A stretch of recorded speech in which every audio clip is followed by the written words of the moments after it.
SimWorld presents Around the Table with E and the Fat Man.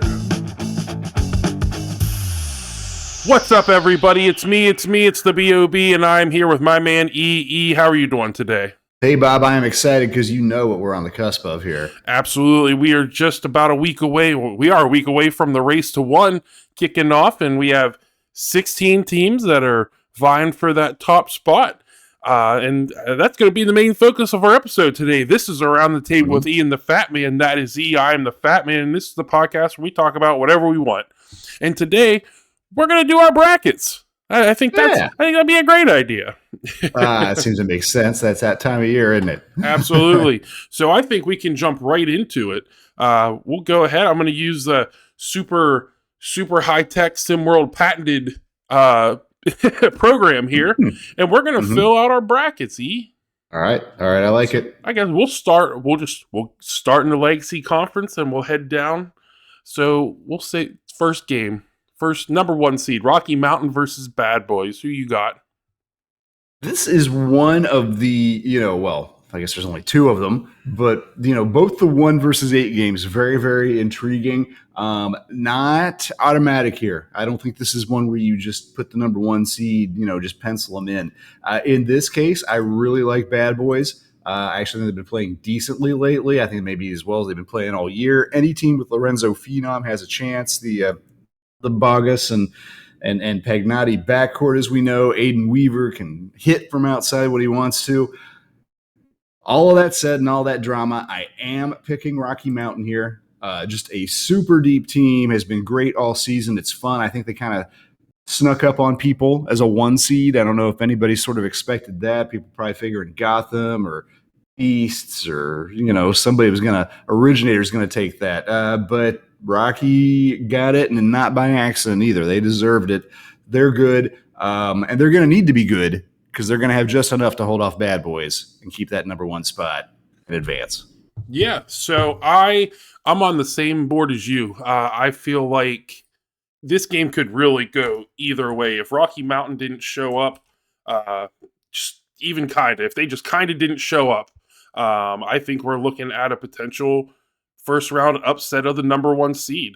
But I do think that Rocky Mountain just has a lot more depth. Like you said, they have a lot more depth than Bad Boys has. And I just think overall, the depth of the consistency just across the board with guys like Justin Bell and Booby Walker and everything. It's like you are they household names? No, but right. I think Rocky Mountains, and I've used this expression, or I've used this comparison a lot this season, but to me, they were like the Clippers a few years ago whenever there wasn't necessarily a superstar, but they got it done because they played as a team, and I think that's the perfect representation of what this Rocky Mountain Monsters team is. But you can't sleep on Phenom, you can't sleep on Weaver, Alexander, all of them there. And it's if Rocky Mountain thinks this is going to be a walk in the park, they're wrong. But hey, I agree. I agree with you. Obviously we're agreed on the whole thing, but just wanted to point out, Rocky Mountain has 4 guys averaging in double figures. Yeah. Justin Bell kind of leading the way with 15.5, but guys like Lucas Banks and Ireland Early, who aren't talked about that much, up in double digits too and shooting over 50%. This is a good, deep team. Yeah, and I mean, and they have Kenneth Gaffney averaging 9.1. So it's like, and 4.5 assists. Yeah, this team overall, from top to bottom, is just extremely well constructed. That, I mean, they could make a deep run, but with the teams that they have to face early on, they could see an early exit. But I guess we can say that about most of these teams. So yeah, true too. So you want to take you want to see who you got in the number 2 versus the number 7 out there in the Legacy? Yeah. So I think this one, I like Raining Trays a lot. I like Kayvon Jackson a lot. Jason Crosser has been a huge disappointment this season for a team where, if you look across the board in the league, most of the teams with a big guy have played pretty well. Jason Crosser just never took that step this season. And he grew about 37 inches in the offseason. So he did. So we expected to see a lot from him. Outside of Kayvon Jackson, I just don't have a lot of faith in this team. And Gotham 5 is just stacked, and they've been an absolute monster. The team that Coach Bellardi built before he left, it's showing how much talent they have right now. And I think it's a walk in the park for Gotham 5, unfortunately, for Kayvon Jackson and Reigning Trays. I think this one's a wrap early on, and I think Gotham 5 is going to move on to the next round. Well, we're starting out in pretty uncontroversial style, Bob, because we're agreeing with each other. I'm with you on this one as well. I like Reigning Trays. Nothing against Reigning Trays. A lot of talent on that team. I actually think they're going to be one of the contenders next year if they can hold this squad together, but that's kind of the point.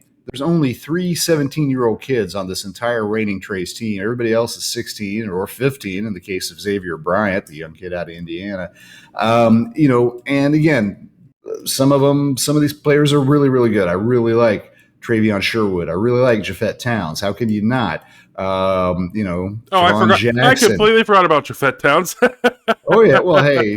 Well, he's one of the quieter 21.1 point per game scorers you'll see out there. So I can understand that.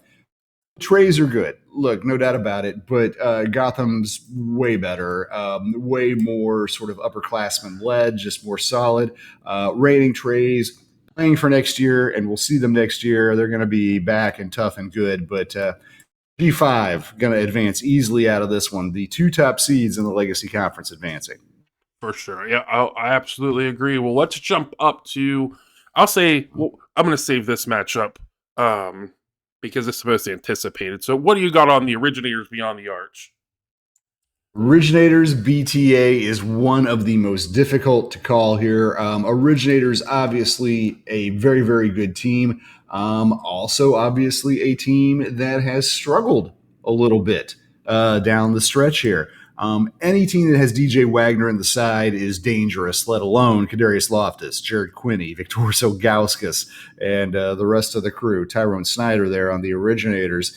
At the same time, ETA, at one point, I didn't think they were going to make race to 1 playoffs earlier this year. I really didn't. They looked terrible. They were struggling at the start of the year. Really pulled it together. Coach Kusa, you deserve some props for pulling that, pulling the strings on that and getting the right combinations out there. And Tyson Simpson, just dominant and damaging. Devin Fields, a little bit of a late season addition, wasn't there at the start anyway, but I think, fairly modest numbers, but he's kind of the orchestrator for them. He's really come in, runs the show at the point, averaging 4.7 assists per game. I am going with the upset here. I think BTA pulls this off. I'm just going on recent performance and trajectory. It's been a struggle, everything for the Originators for the past few weeks. The arrow has just been pointing up for Beyond the Arch. I am moving ahead with BTA saying they are going to pull off the numerical upset, the number 6 seed upsetting the number 3. But I don't know how many people are going to be shocked when that happens. And I'm not going to be one of them because I see it coming. How about you, Bob? Yeah, this is one of those really hard ones that just the way that the Originators played at the end of the season, it's hard to get behind them. Obviously, they won their last game, but they lost to 4 in a row. But we have to remember the last time that they had a bad losing streak this season, they went on I think they had a 8-game winning streak. Well, they lost their second game to Bad Boys, and they had they were a little, but they went on an 8-game, I think it was an 8-game winning streak, and then they go on, they have a little bit of a losing streak, go on the 9-game winning streak, and Tyson Simpson's going to be difficult, but I believe that the Originators did beat Beyond the Arch earlier in the season. So I think that, at least for this first round, despite all the question marks that the Originators have right now, I think that I have to go with the Originators, at least in the first round. Now, that may obviously probably change here going into that second round, but I think I have to give them the benefit of the doubt. They were one of the top teams. They were the top team for a long period of time. But I got to give them the benefit of the doubt in the first round, especially since they already beat Beyond the Arch earlier this season. I'm going to go with the Originators in the first round. Can't blame you. Understand it. Look, I mean, it's the chalk pick, right? But I just feel like I've seen Originators play a few times lately. I think I think the rest of the league has figured them out a little bit. And, well, we'll see. It's all coming up in a week, but I like BTA right now. Yeah. Well, we'll move on to the next one. We have probably the biggest. I'm just looking at it, I think it's the biggest game in the first round. I mean, forget the 1, 2s, and 3 seeds. This 4 and 5 matchup, Beast of the East, Run DMV. It's going to be a punch you in the face kind of game. I mean, Run DMV. And go ahead. I was going to say, and this is such a tough one for us, Bob, because I think, anyway, this is one of the toughest games to call in the whole tournament. Yeah. Is which Run DMV is going to show up. We've seen DMV come out and sometimes look like they're the best team in all of SimWorld, scoring 100 points, having a huge, massive 30-point win. And then sometimes they come out flat and they just don't get it done. And you feel like they could be beat by anybody. That, Middle East was going to give them a run tonight because they're just not there. So there's a huge delta. There's a huge delta in this game is what it comes down to.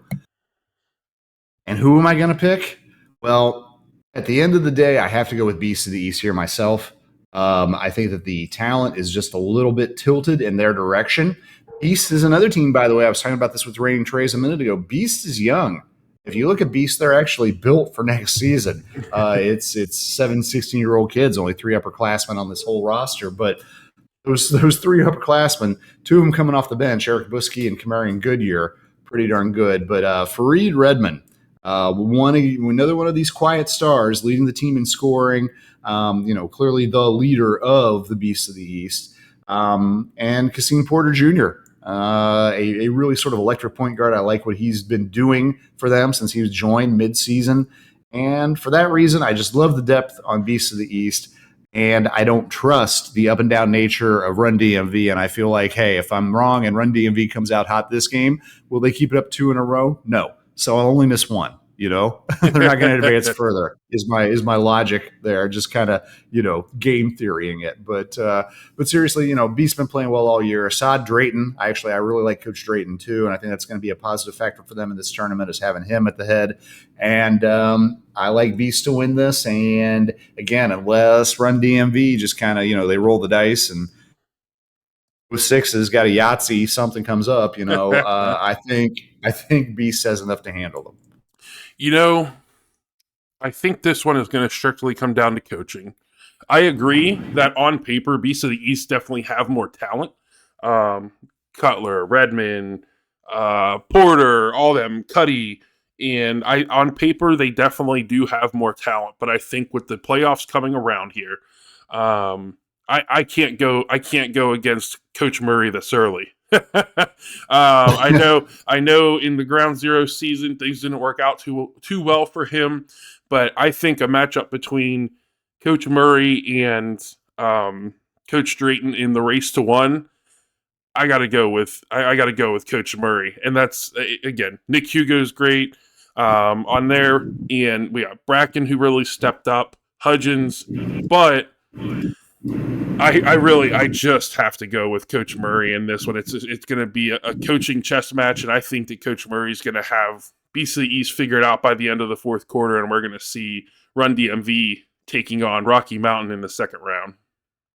All right, well, we finally got some good divergence. That's a good way to wrap things up here in the first round of the Legacy. Hey, Bob, you're kind of running the show here. You want to close out the Legacy or move over to the opening round games in the Legend? Well, I think we should move over to the Legend. We'll slowly build this up. All right. So yeah, I think this one is probably by far the easiest game to pick. And I don't want to jinx anybody by saying that. But Lone Star Basketball Club has absolutely fallen apart here since the beginning of the season. And I do not trust them a single bit. If Southeast Select and Lone Star Basketball Club played 10 times, I'm sure Lone Star might win 1 because of their defensive prowess. They have Derek Long there, who is one of the, if not the best defensive big men in all of SimWorld Hoops. Oh, but Southeast Select overall has the best defensive team in all of SimWorld Hoops. They have arguably the best player in all of SimWorld Hoops. And I don't think there is any chance at all, unless Southeast Select just doesn't get on the plane or the bus that day. I don't think there's any chance that Southeast Select, Trey Turner, and Coach Brad Lee do not walk away from this with a win. So I suspect you're right, and I'll go ahead and throw out my pick right now. I am picking Southeast as well. I mean, just Trey Turner, Terrell Pearson, the three-headed 16-year-old, 6'10" monster of Baldridge, Stack, and Warnick. Even some of their veteran guys, like Shake Travis coming back for a senior year is a big factor. And I haven't even mentioned Gabe Pope, great defender, and Coco Bryce, who provides a little bit of a spark for these guys since he joined midseason. That said, so yes, they're my pick. I think they're going to win. Just too good of a team. Remember how good Lone Star was earlier this year? Yeah, I know. They looked real good. And Derek Long, I mean, just a force down there in the paint. 3.5 blocks a game, 10 rebounds. Nene Gibson, one of the veterans, coming back for a second year, has been a star, but not as big a star as Jace Miguez. There's a lot of positive things about this Lone Star team, and I'm a little nervous going into this game. I'm picking Southeast, but I want to have an eye on this game. I don't think this is going to be a wipeout. Lone Star is another one of these squads, not that Southeast themselves aren't, but Lone Star loaded with 17-year-olds, loaded with upperclassmen, only 2 kids, not 17, not getting ready to think about college, and they're savvy. They're dangerous. I'm not counting them out. I don't think they'll be blown out. But I can't disagree that at the end of the day, Southeast is my pick. Yeah, I mean, again, Jace Miguez, he is one of the top players.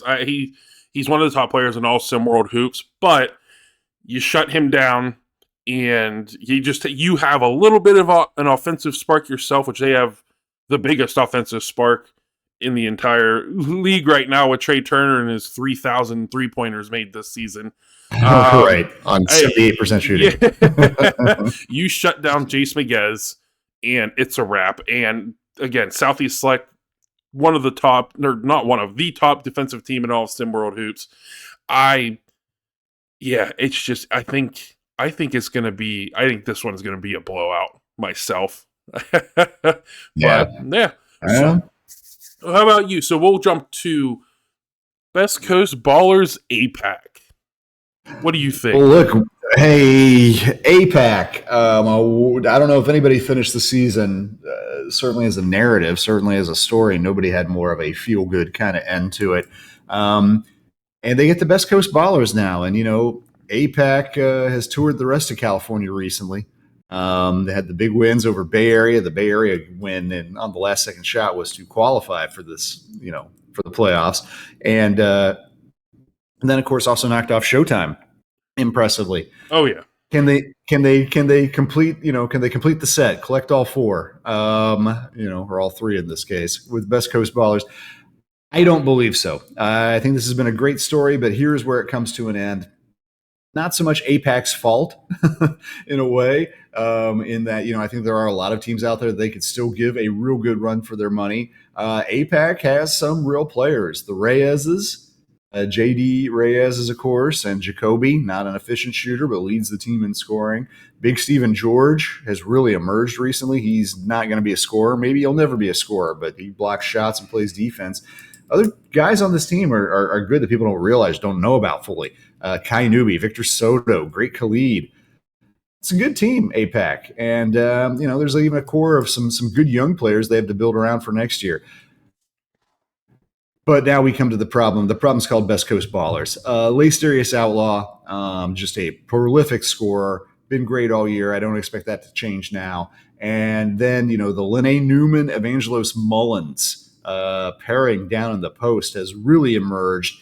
I like some things that other guys on this team bring. Dre Ryder, 6'8", just excellent outside shooter as well. Shoots right over the defense. Talented kid. Sky Buckner Williams playing defense. Landon Quilton coming off the bench providing a spark. West Coast is just too much, and they're going to be too much for APAC. I don't see a blowout, but I think Best Coast is going to win this by double digits. And again, it's just been a nice story coming to an end, but at some point, Asia Pacific had to always return back to, had to have a little bit of regression back to a little bit more typical play. I think that their Super Bowl with the 2 games they just had, knocking off not best, excuse me. Who am I trying to say here? Hold on. Bay Area, when they knocked off Bay Area to qualify for the playoffs. That was pretty amazing. The big win at home to end the season over Showtime was impressive. This is where it runs out of gas against a talented Best Coast squad that I think has some run in them in this race to 1. I'm going to go with my first real upset this in the race to 1. I just think that APAC has shown too much. Yes, they barely scraped by to get into the race to 1, but they have shown time and time again this season that they can outplay teams that are way more talented than themselves. And that started with the first game of the season against Showtime. That ended with a game against Bay Area where they made it. These teams were significantly more talented than them, and I can't let the story end yet. I can't. I trust the Reyes trio, Coach Reyes and Jacoby and JD. I think that we're gonna at least get to see them one more time in the race to 1, and I'm gonna pick them again. Best Coast Ballers is extremely talented. They have, like you said, Lene Newman, Evangelos Mullins, Listerius Outlaw. I just don't think the story. I don't think the book's over yet. I think we're gonna get maybe a little bit of a Cinderella ending here. I'm not saying APAC's gonna win the whole thing, but I think a win or 2 in the race to 1 is in the cards for APAC. So I'm going with APAC over Best Coast Ballers.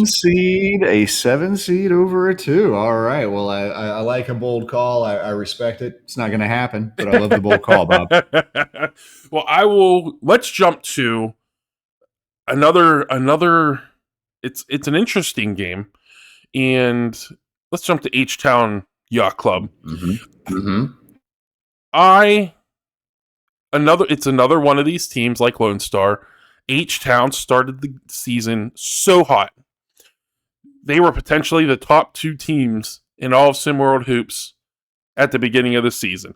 Texas was beating California. Texas was better than California. Yep. And then, I don't know.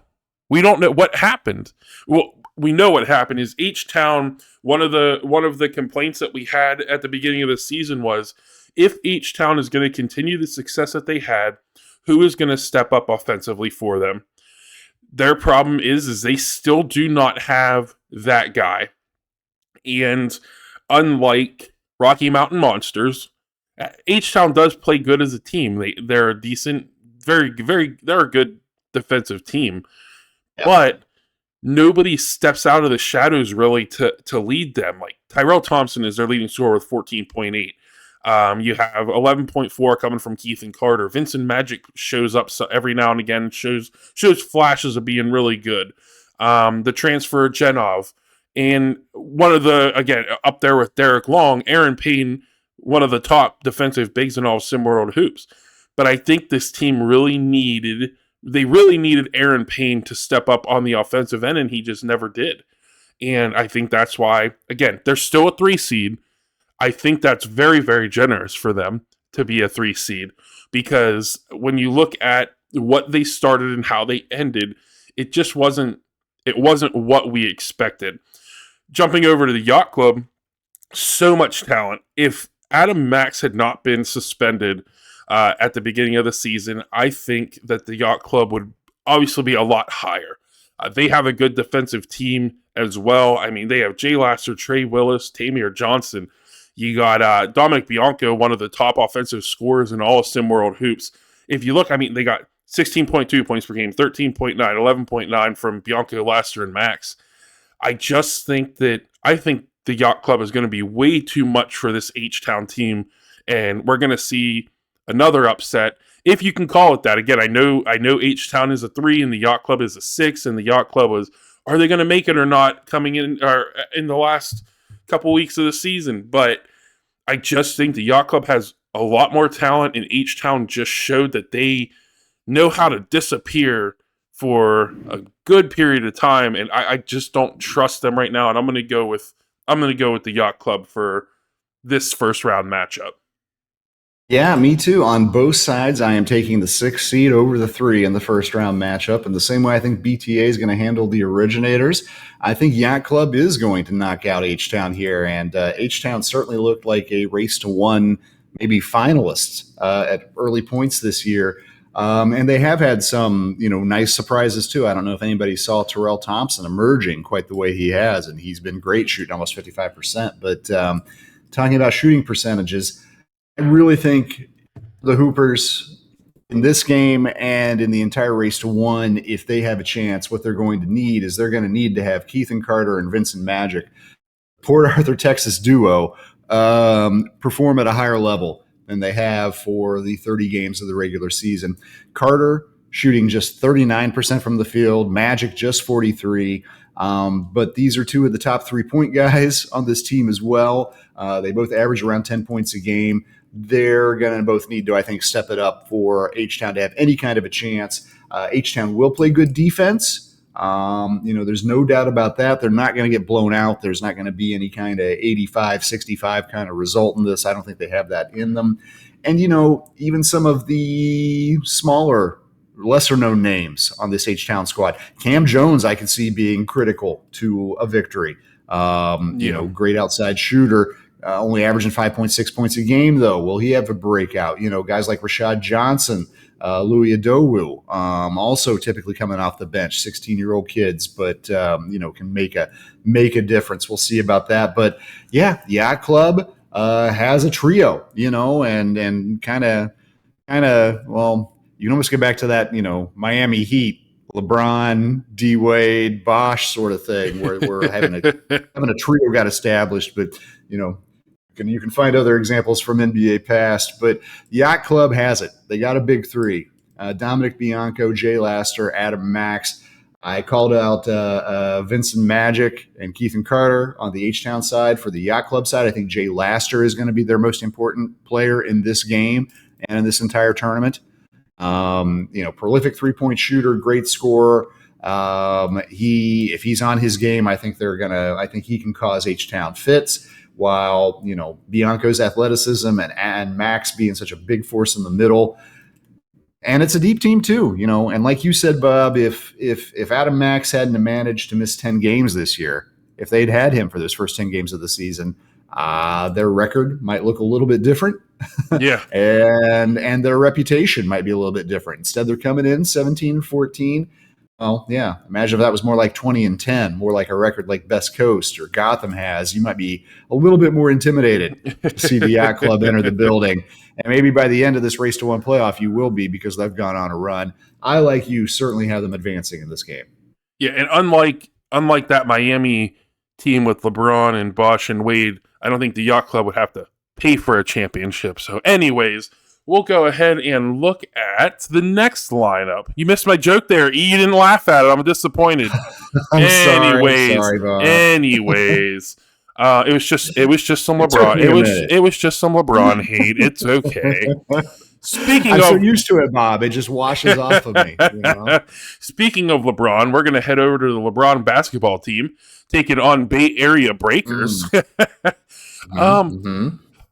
I'll let you. I took the last one. I picked Yacht Club. I'll let you go with this one. You let me know who you think. Man, yeah. Well, I mean, this is maybe the most fascinating to me matchup in the whole first round.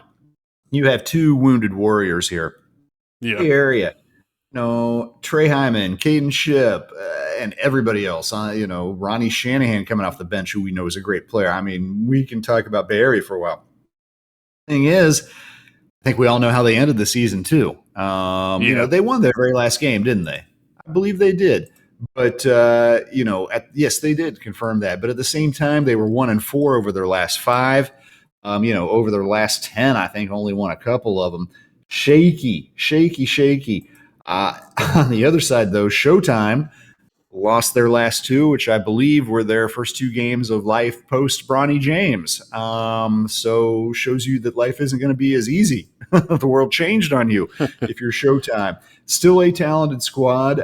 Still got Bryce there, who may end up at the end of the day, even if nothing had ever happened with Bronny, it might end up the little brother was going to be the best player out of everybody here anyway. So I don't know. We'll see. Two teams in disarray. And we've also seen teams around this league pick it up after that has happened. Also out here in California with Best Coast, right? They lost Mikey Williams earlier this year. They could have easily folded up the tent and been terrible. Instead, they've emerged with the number 2 seed. Now, Bob says they're getting beat. I don't know about that, but we'll see what happens now as they end their year here, Best Coast. But for Showtime, they are right now just in the thick of, trying to figure out how does this team work without Bronny in there running the point and playing 20, 25 minutes a game here in the important games like the Race to 1 battles. And what they've shown me so far is that they haven't figured it out yet. Best Coast almost instantly got it together. Take a look at another team, look at Beyond the Arch. Beyond the Arch started the year terribly. And, they added Devin Fields, but really what happened is Coach Kusa just slowly figured it out. It took them a minute to put the pieces together. Showtime doesn't have that advantage. Showtime doesn't have that option. There's nothing that they can do there other than just kind of throw whatever they can out on the field and hope it works right now. Coach Kendall Joyner, I know he's going to try his best, but too little, too late. This is too much of a blow with too little run up for a team that just didn't instantly gel, and that's what they would have needed to have.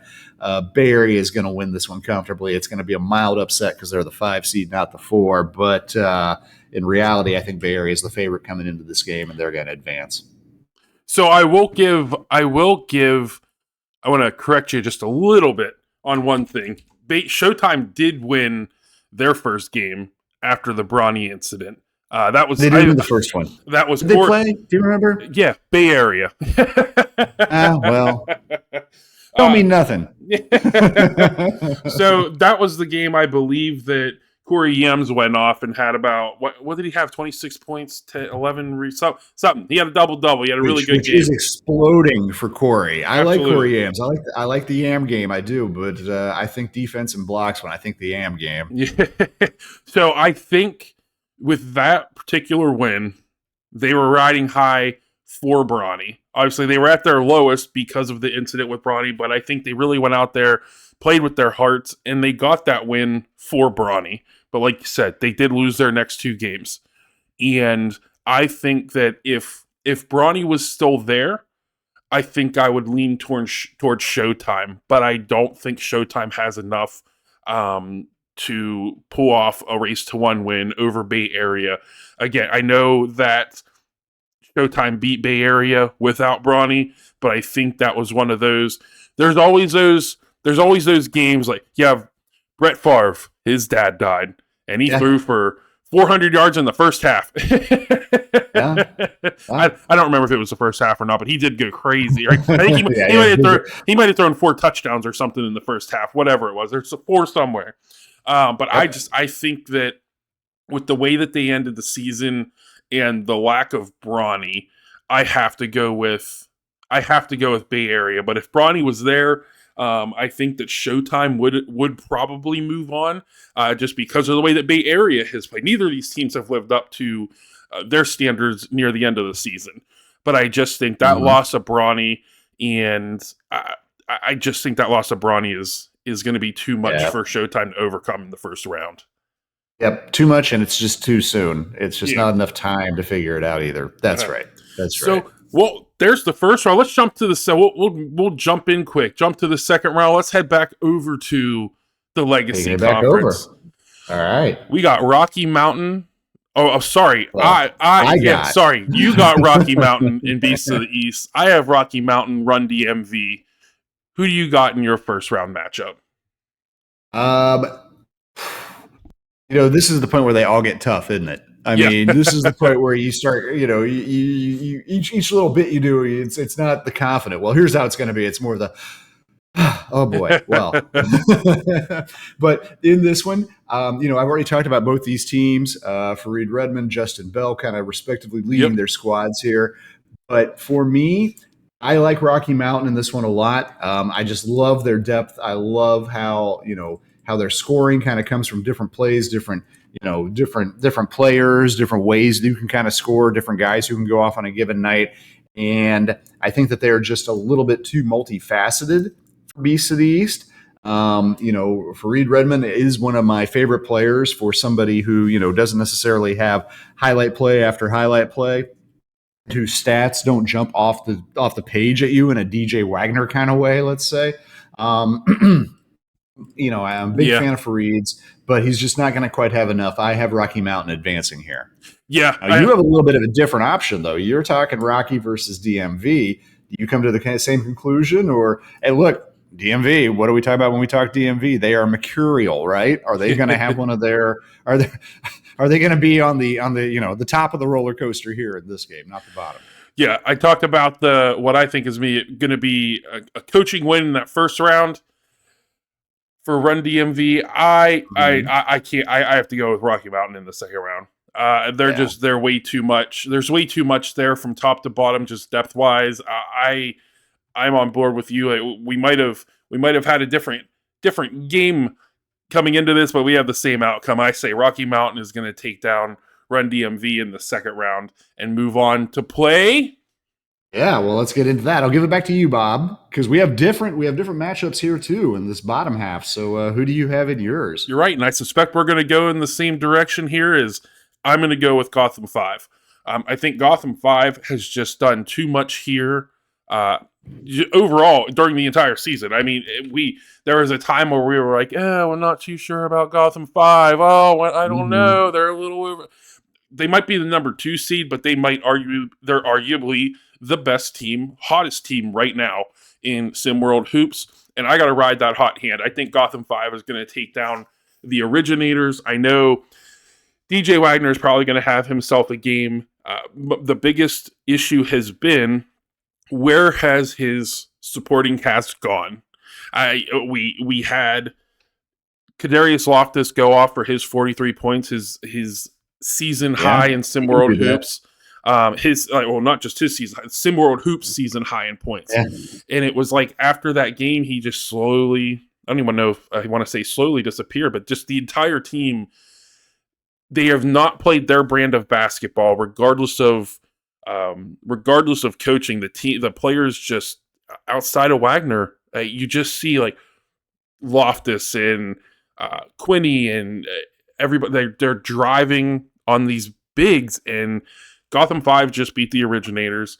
And I think that off the top of my head, let me think. Loftus, he probably went like 4 for 12 or something, and driving in on Lovejoy and Muggan Williams, and it's like that's not his brand of ball, but that's what he decided he was going to do. So I think that we just seen this matchup. I know I'm going a little off because I just said that Showtime beat Bay Area, but and I'm still picking Bay Area over them. But Gotham 5 just beat the Originators, and unless these players decide to get back to their brand of basketball, I don't see Originators walking out of the second round with the win, so I'm going with Gotham 5. Well, I already have Originators knocked out at this point. As you know, for me, it's Beyond the Arch taking on G5. And this is my big upset. I have the 6th seed Beyond the Arch advancing, defeating G5 and moving on here. And it's really for 2 reasons. G5, and again, it's nothing against Gotham 5. Obviously a very, very good team. Coach Ryan Paul has taken over, and I like what Coach Paul is doing here with them. I think he's actually really had them playing better since he's come along, and that means something. Beyond the Arch, first of all, Tyson Simpson may be just the best player in all of SimWorld Hoops this year. I think he has an opportunity to have a big game here. I mean, he does have to go up and crash against Muggan Williams and also Aaron Lovejoy from G5, but I think that he has an advantage over both of them, and I could see him, really kind of – I can see him putting up his average game, 20 points, 10 boards, 3 or 4 blocks, and that's a lot to deal with. And I actually really think, I've been talking up Devin Fields a lot so far when I've been talking about BTA. So, talking about them so far in the first round and whatever. Here, I could see Daniel Horry, the 15-year-old, averaging 10.6 points a game. keep in mind, he's canned 83s this year. He is a prolific outside shooter. I think, somebody like him could really sort of emerge in this game, go off a little bit, and of course you got other talented players on this BTA squad as well. Keyshawn Blazingame, Christian Kelly, great athlete down there, and Nick Bowie, kind of, doing a junior version of Nick Hugo off the bench some ways sometimes. Not just the names the same. The thing is with Gotham is I've seen too many times this season where they just kind of don't quite have an identity. You got a roster of 10 talented kids, but I'm not sure from time to time if Keon Anthony or Mackenzie Mbako or Syer Matthews or, Najir Williams feels like they should be the one to kind of emerge and take control in this. And I like BTA. I like the run they've been on. I think they are going to sneak up on people. And I see them not only knocking off Originators in the first round, I see them knocking off G5 to advance to the Legacy Final. All right. Well, I do not support you in that.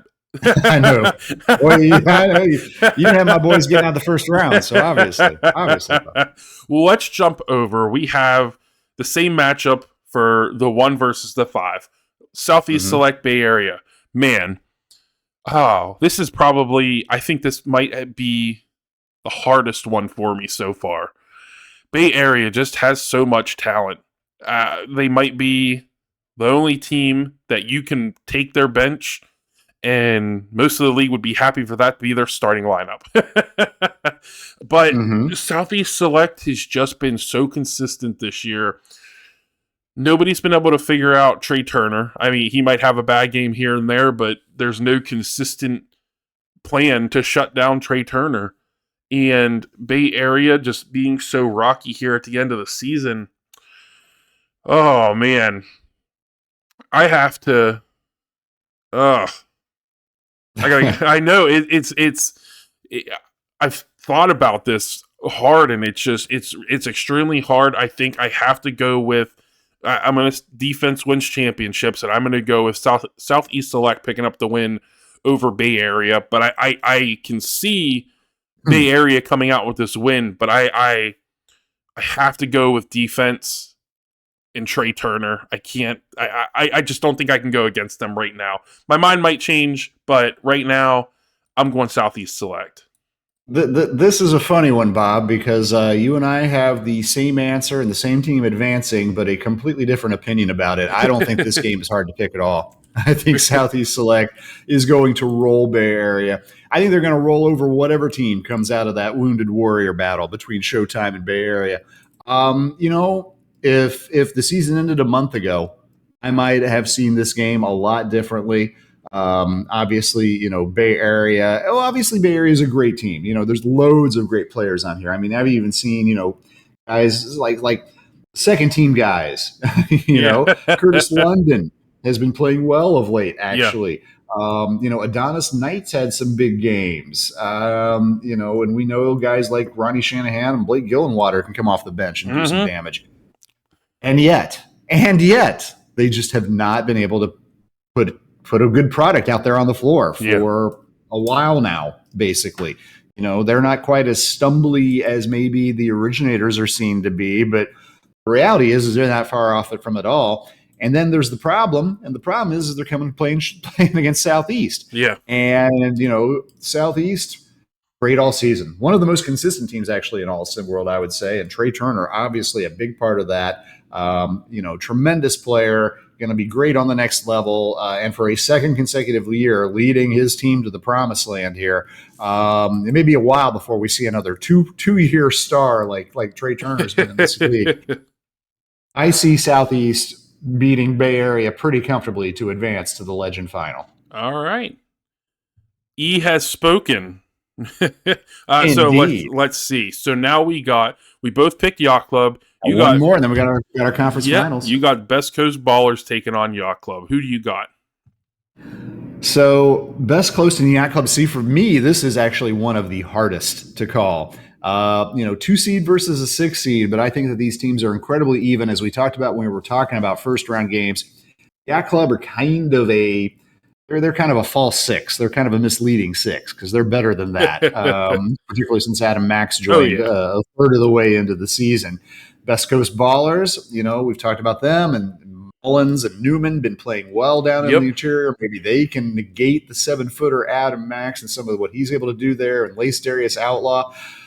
Oh, I really think this one's going to come down to the wire. This is one I can see being played into the final minute. It's going to be a great matchup. I kind of feel like it's going to be a good one, and it kind of breaks my heart because Best Coast have been my boys all year long, and I love them. But I see the Yacht Club. I see both 6 seeds. You know how in the NCAA tournament, the basketball tournament, like it's always like, oh, the 5 seeds are dangerous. The 5's going to upset a 12. That always happens. Here, SimWorld, this year anyway, I think it's going to be the 6 seeds. They're going to take out the 3 seeds, and they're going to take out the 2 seeds to play their number 1 seeds in the conference final. Now, we'll find out in a minute if I think either one can advance to the championship. But I got the 6 seeds in the conference finals of both games. There you go. So for me, the storybook ending closes now. It ends now. Or the story season ends now for APAC. I think that Yacht Club is just way too talented for this APAC team. I think Adam Max is the X factor on this team right now. And I think that because of him, I think he's going to have himself a big game. And I think that they're going to pull off the win over APAC. And I as much as it hurts me to say it, I think this one's going to be a blowout on my end. I got Yacht Club probably over at least. I'm going to say it's going to be a 20-point win for Yacht Club. And I hate to say that because I feel I don't want the storybook ending. I don't want the storybook ending to end so soon. But I already have beaten Best Coast Ballers in that first round. But I don't think that's true. Yeah, and even if I had Best Coast coming in against Yacht Club, I'd still pick the Yacht Club. So there it is. So I got Rocky versus Gotham, Southeast Select versus Yacht Club. You got Rocky versus Beyond the Arts, Southeast versus the Yacht Club. So we're pretty much there. We're pretty much the same. Took a little bit of a different route to get to here, but we are very, very similar. So I know. Well, why don't you take it first? Why don't you take it first on the Legacy side, Bob? Who is going to be your championship contender from the Legacy? Yeah, so I have got to stick with the hottest team in SimWorld Hoops right now, and that's Gotham 5.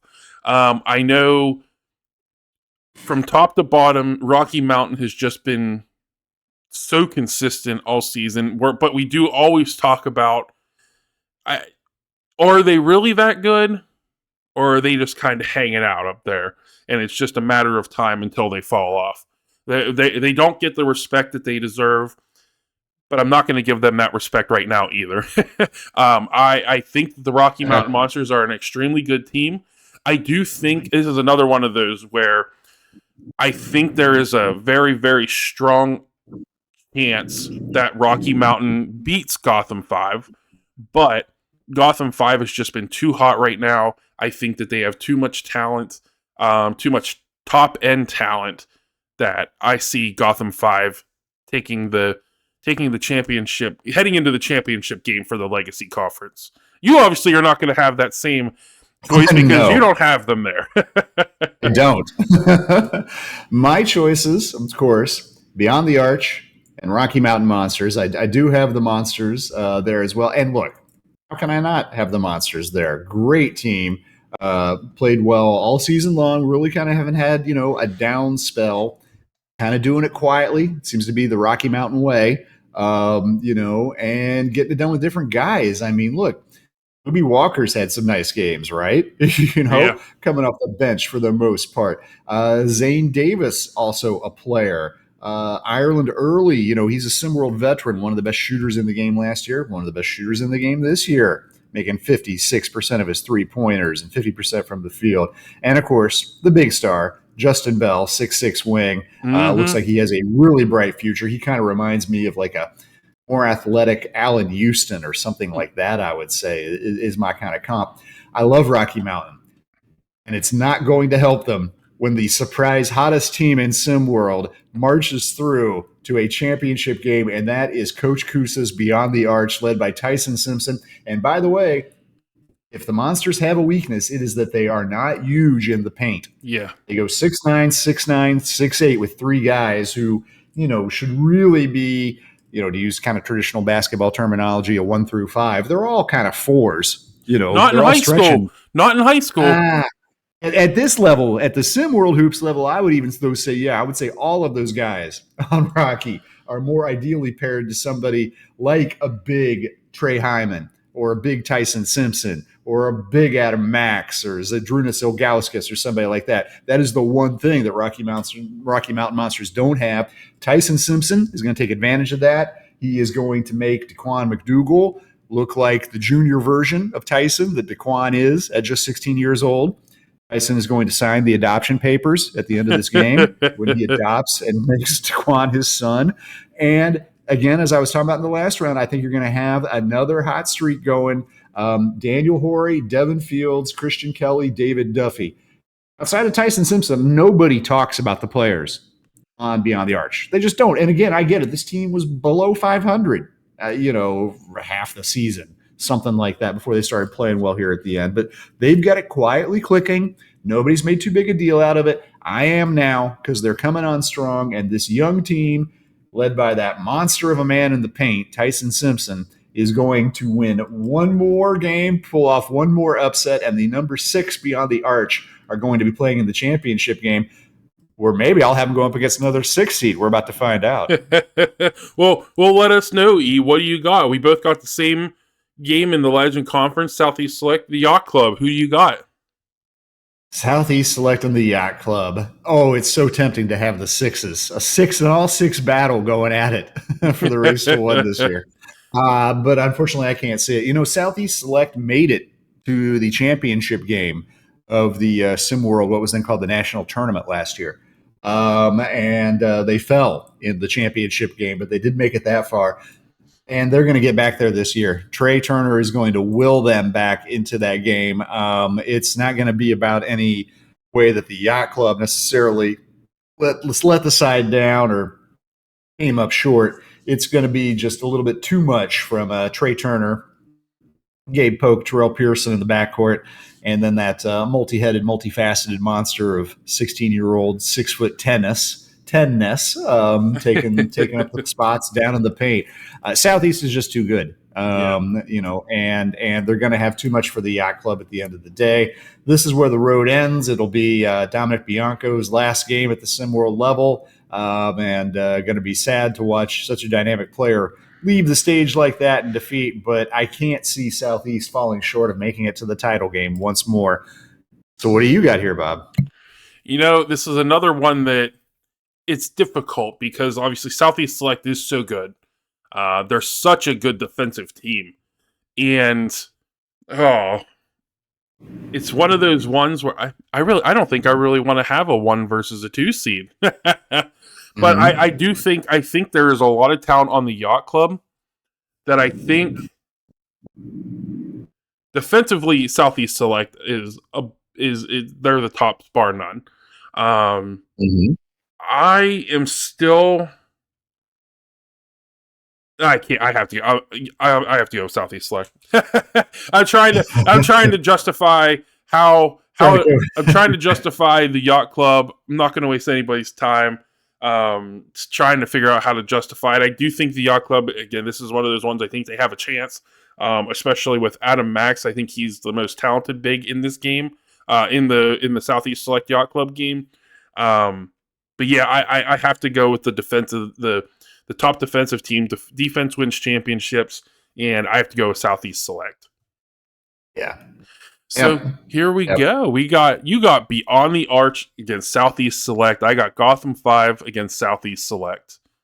Why don't you go first, Bob? Go ahead and take it. I'll back clean up this one. So for me, I know I've said it multiple times that defense wins championships, but I think I have to go with the hottest team. In my opinion, the hottest team right now, and I have to go with Gotham 5. I think Gotham 5 is going to pick up. We'll ignore the little bit of a blurry picture there, but guys, just deal with it. I got Gotham 5 taking out Southeast Select. I just think that at the end of the day, they're the hottest team right now, and I just can't go against them. Southeast Select again, defense wins championships, but not this time. Yeah. Yeah. But yeah, I mean, I think it's going to be a really good game. I think it's going to be a close game.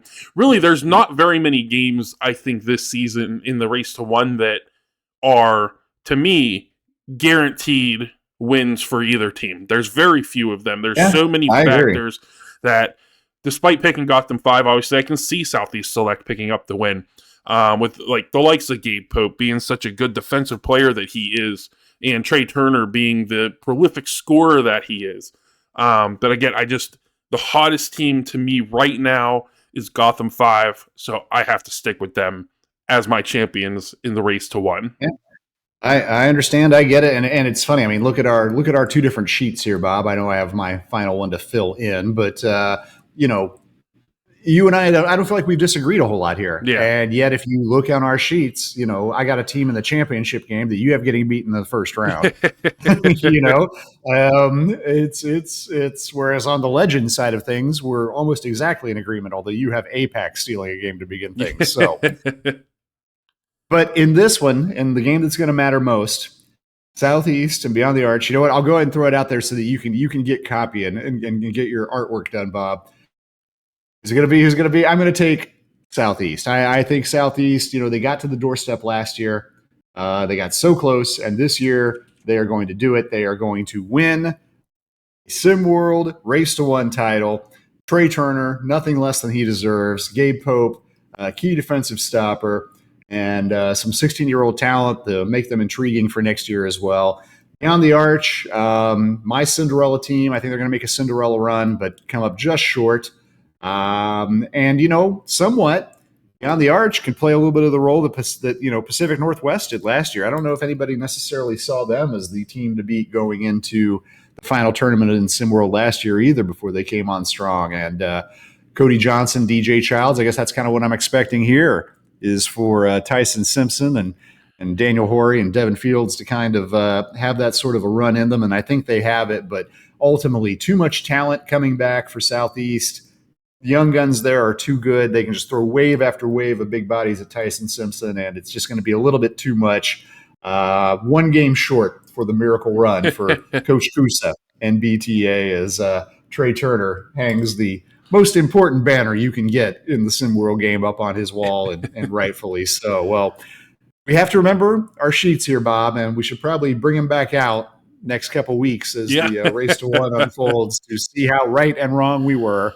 But it's going to be fun. It's going to be fun to watch.